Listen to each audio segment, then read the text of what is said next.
When I graduated from universities, and before for 3 years I tried to fill in the universities. So I applied jobs for 30 times, got rejected. I went for a police, they said, no, you're not good. I went to even the KFC. When KFC came to China, come to my city, 24 people went for the job. 23 people were accepted. I was the only one guy. And we went for police. 5 people, 4 of them accepted. I was the only guy that I received it. So to me, being turned down, rejected. Oh, by the way, I told you that I applied for Harvard for 10 times, rejected. I know I'll be rejected. I just don't want to say that. Yeah, sorry now. 10 times you wrote them and said, I'd like to come to Harvard. Yeah. And then I told myself, someday I should go teach there, maybe. We have a secret code for Alibaba's success.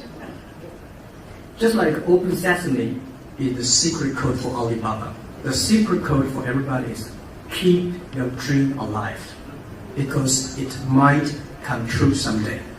This is what the secret code is. What do you think your core competence is? Our core is culture.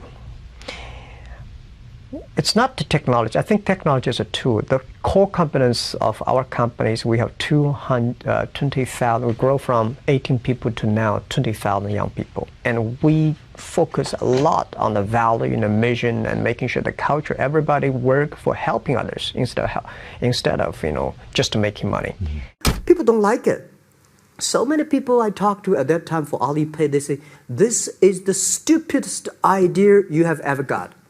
But I say, I don't wear the stupid or clever, as long as people use it. Now we have 800 million people using this Alipay. I learned a lot of things from movies. I learned how to make a speech from the movie called Bodyguard, Whitney Houston. When she sings the songs, I look at her, wow, that's the way that you make a speech, because I never know how to make speech, because I'm not an actor. But when I saw the movie, I say, wow, if you sing from your heart, if you sing naturally, if you're yourself. So I realized, and I learned a lot from the movies, even learned from the Godfathers. I learned, my favorite movie is Forrest Gump, These are the things I learned so much. And we discuss about the muse, the inspirations we got from movies. What kinds of business ideas have you said no to? I'm saying no to a lot of ideas, because as a CEO, I have to say no to opportunities. Because if I say yes, I probably get 5,000 opportunities every day.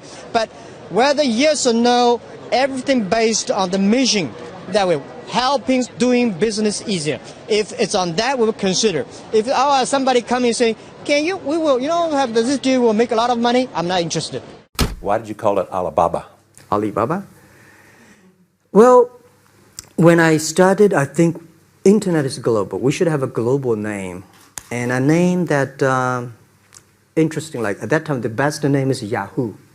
Right, so I've been thinking for many days, suddenly thinking Alibaba is a good name. So I happened to be in San Francisco that day.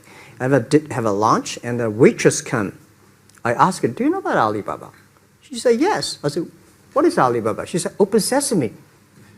Good. So I went on the street, asked about 10, 20 people. They all know about Alibaba, 40 Thieves, and Open Sesame. And I think this is a good name. And start with A. Whatever you talk about, Alibaba is always top. We believe the co-company different from the Wall Street. We believe customer number 1, employee number 2, shareholder number 3. Customer 1, employee 2, shareholder number 3. 3. Yeah, again, this is my religion. It's the customer that pay us the money. It's the employees that drive the innovation. It's the shareholder, and the shareholder always say, I remember the day before we IPO, and a lot of people say, Jack, can I keep up the shares? We were long-term shareholders. But when the crisis came, these guys run as soon as, they ran away. They ran away. My people stayed, customers stayed. And I want to tell young people, when most people complain, where the opportunity is. People start complaining. Some people complain.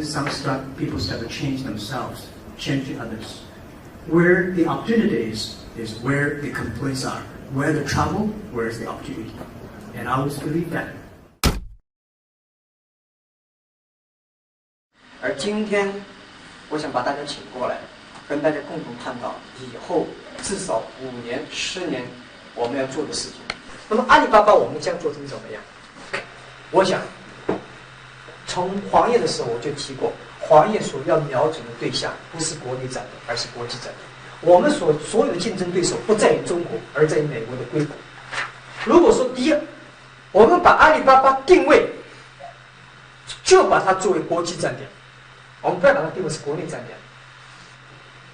第二个呢，我想就是我们要学会硅谷人的一种拼劲。如果说我们是早上8点钟下班，8点钟上班，5点钟下班，这个不是搞高科技啊，这个绝对不是我们阿里巴巴能成功。如果说我们有这种精神，反正我上班了，8点钟上班，5点钟下班了 ，OK， 赶紧去其他地方。人家美国人强就强他的硬件，强就强他的系统建设，这方面确实比你早。但是玩信息玩软的，中国人的脑袋绝不比人家差。我们在座的所有的人的脑袋绝不比任何人差。这就是我们敢跟美国人斗的东西，我们绝对敢斗。如果我们是好的 team、好的团队，我们自己知道我们想做什么，我们想干些什么的时候，我相信我们是可以以一挡五，以一挡十。